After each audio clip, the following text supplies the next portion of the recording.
Raman, we're here. Everything's been arranged. Someone will bring the village keepers back to Aru village shortly. I guess all I can say now is, thanks for agreeing to help. Don't mention it. I think we can both agree you went to hell and back for it. But we share a common cause now.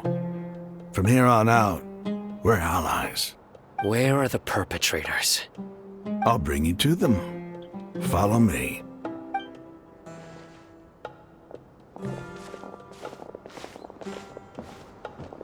So these are the people who kidnapped the village keepers. Oh no, it's the scribe! There's no need to yell. No one can help you now. We've been all over the desert trying to find you! That's right.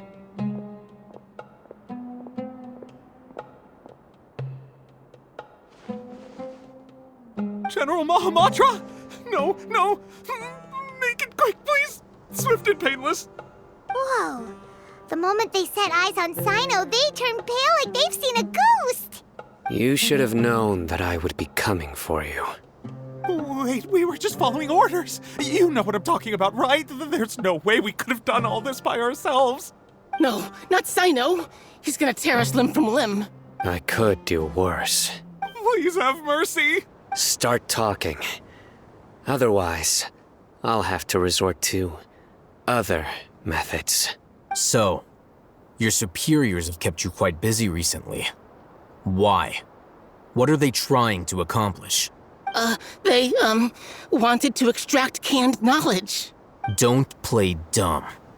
You know what I'm really asking. They extract divine canned knowledge. Then what?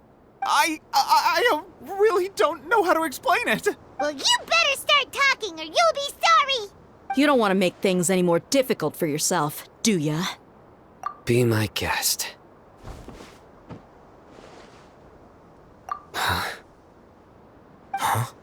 Uh-huh.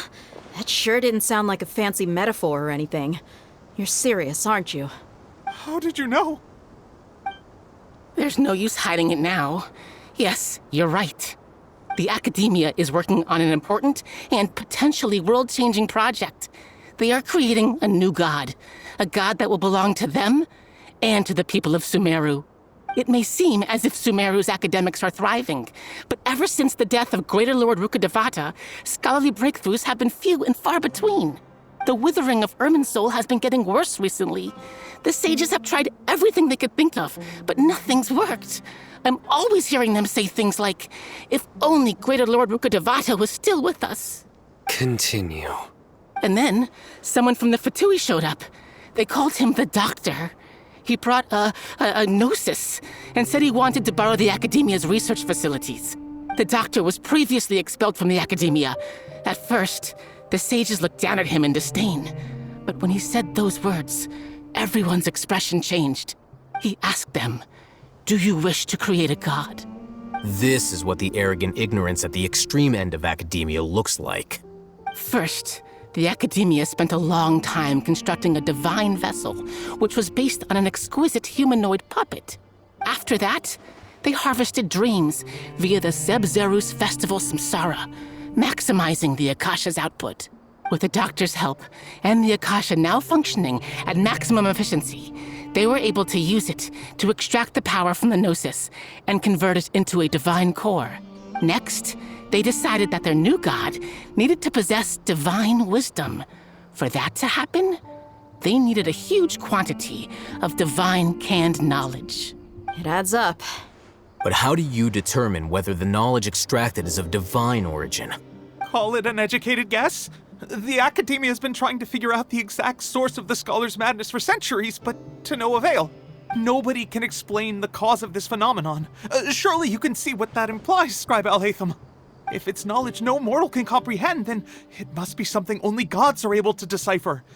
In other words, it's the source of the God of Wisdom's omniscience and omnipotence.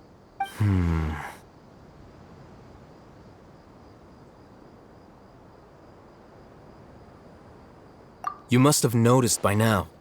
The Academia doesn't care about who their god is. It's the ability to exercise control over knowledge and wisdom that matters. It is as if they are cursed with a desire for omniscience and omnipotence that burns in their blood. Some organisms demonstrate phototaxis, and thus orient their entire lives in respect to sources of light. For the sages, their only source of hope is the existence of a deity who embodies the acme of wisdom. This is but a form of phototaxis. For many scholars, the absence of a god of wisdom means stumbling in the darkness for the duration of their lives. Then what does Lesser Lord Kusanali mean to you? Is she not a true god present in this world? If you already have a new god, why try to create another one? From the beginning, the Academia has never treated her as a god.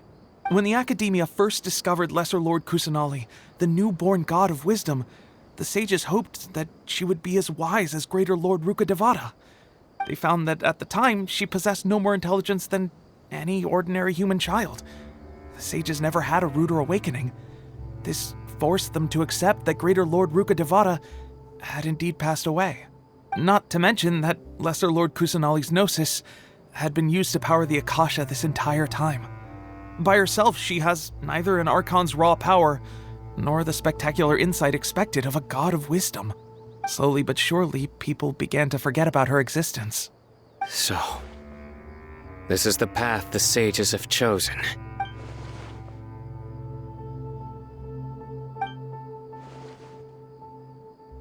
All right, let's try to keep our cool. If everyone's in a bad mood, then let's change up our scenery. Rahman, give me a few men to help us escort the village keepers back to the village. And these two scholars, they're coming too. Sure, as you wish.